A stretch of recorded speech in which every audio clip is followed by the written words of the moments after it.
Hey everybody, welcome back.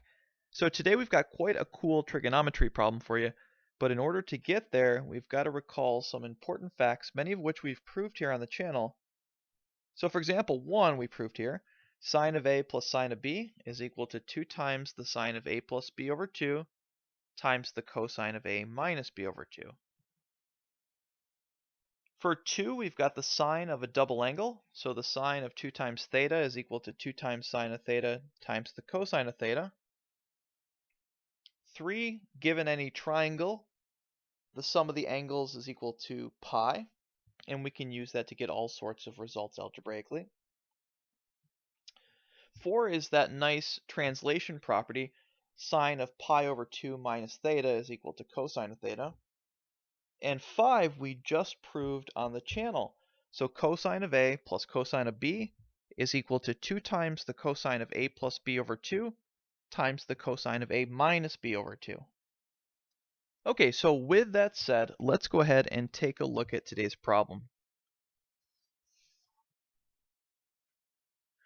So we want to show that the sine of A plus the sine of B plus the sine of C is equal to 4 times the cosine of A over 2 times the cosine of B over 2 times the cosine of C over 2.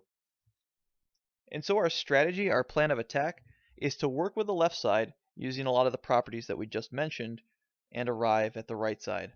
So let's do that. Let's start with the left side. So sine of A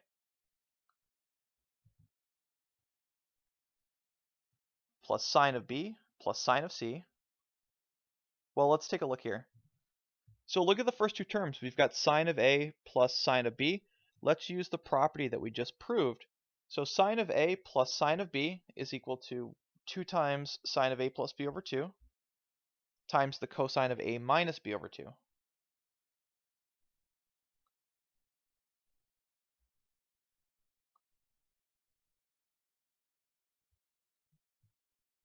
And here with sine of C, we still have to take care of that, right? So sine of C, we're going to be kind of clever. Let's use the double angle formula. Why the double angle formula? Look at all of these half angles in a sense, right? So how can I introduce these? Well, I'm thinking if we use that double angle formula, we're going to have a lot of these half angles. In fact, take a look. Sine of C is equal to 2 times sine of half the angle times the cosine of half the angle. So that seems potentially nice. Let's see what happens. Okay, so this is equal to that. Okay, so what I want to do is maybe do a little recall on the side. So let's recall something nice. So we said before that A over 2 plus B over 2 plus C over 2 is equal to pi over 2. And again, these are standing for the angles in some triangle. We can use that to solve algebraically. So for example, I could use this to solve for A plus B over 2. Let's do that. So if I want to solve for A plus B over 2, I just need to subtract this from both sides. So I can say that, well, A plus B over 2 is exactly pi over 2 minus C over 2. And so yeah, let's go ahead and use that right there.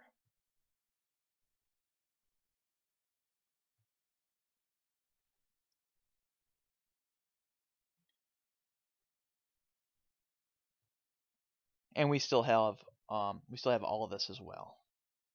So let's go ahead and write that down.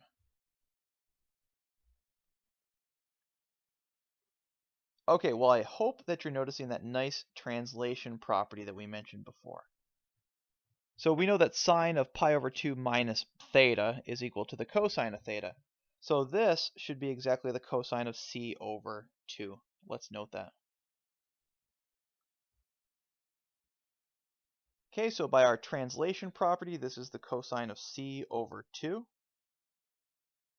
And from before, I still have this cosine of A minus B over 2. Plus 2 times the sine of C over 2 times the cosine of C over 2. And I hope that you're noticing a greatest common factor. So look at both terms. We can factor out a 2 cosine of C over 2. So let's go ahead and do that.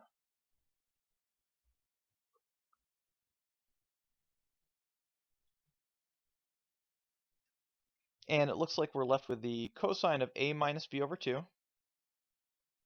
So a minus b over 2. There we go. Plus, it looks like the sine of c over 2.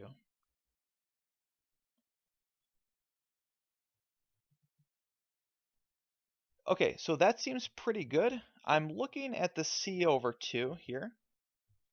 And my mind keeps saying, okay, you need to get to all cosines. You need to get to all cosines. So maybe I could use this with this, and a translation property will pop up. Let's check that out. Okay, so if I solve this algebraically for c over 2, right, so solving this for c over 2, well, that gives me c over 2 is equal to pi over 2 minus a plus b over 2. That seems potentially nice. So I can replace that with this, and then I'll keep my eye out for a translation property.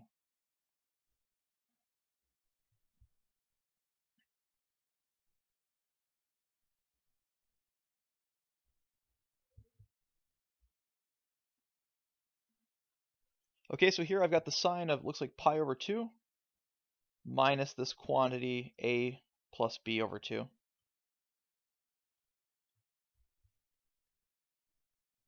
Okay, so yeah, by our translation property, this should be exactly the cosine of a plus b over 2. Okay, that seems promising.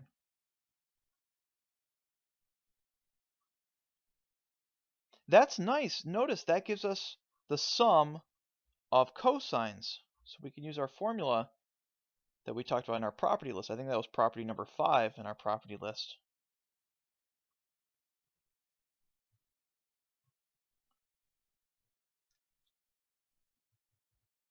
Okay, so by what we proved previously, we have the following. So this sum of cosines turns into 2 times, so it's going to be the sum of the angles over 2. So add these. If I add these, I'm going to get a, and then I divide by 2.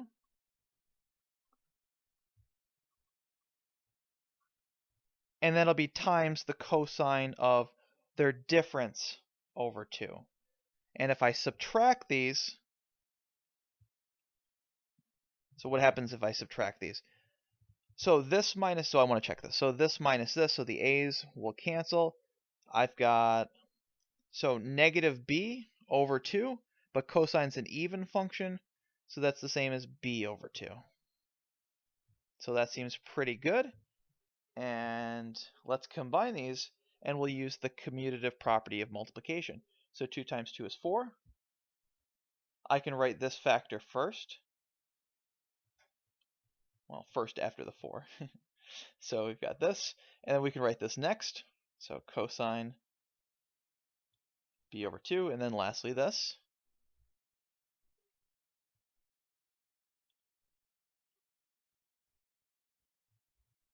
And that proves our result. Quite a neat trig journey. So again, don't forget to subscribe. Lots of cool math on the way. You're not going to want to miss it. A lot of neat stuff.